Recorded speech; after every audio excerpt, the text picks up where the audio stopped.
இந்த driver uncle கொடுத்தாங்க சாவி. சர்வீஸ் பண்ணிட்டாங்களாடா? சர்வீஸ் பண்ணிட்டேன். க்ளீனா பண்ணிருக்காங்களா?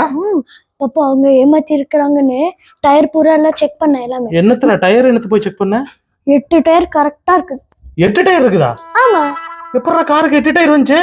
இருக்குது பார்த்தேன் நானு. 8 டயரா? ஆமா. உண்மையாமா? உண்மையாதான். இங்க வா. சரி வா.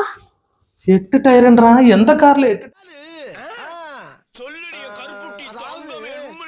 எங்கடா எந்த வண்டியிலடா 8 டயர் இருக்குது? நீ வா.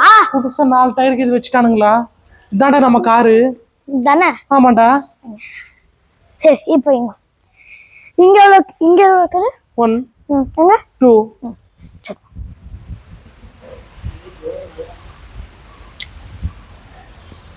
இங்க இருக்குது 1 இங்க 2 2 + 2 4 இங்க இருக்குது 1 இங்க 2 இருக்குது 4 + 2 எவ்வளவு? 6 சரி. இந்த கூட தெரியாம இருக்கு. இங்க இருக்குது 1 இங்க இருக்குது 2 6 + 2 8 யா பாப்பா இது கூடமா பாப்பா உனக்கு தெரியாது? இதுதான் 8 டயராடா? ஆமா. இதெல்லாம் நம்புற மாதிரியாங்க இருக்குது. ஆரம்பத்தில் நானும் தான் நம்பல. நம்பினாதான் சோறு போடுன்னு தாத்தா சொன்னாரு. அதுல இருந்து நம்பிட்டேன்.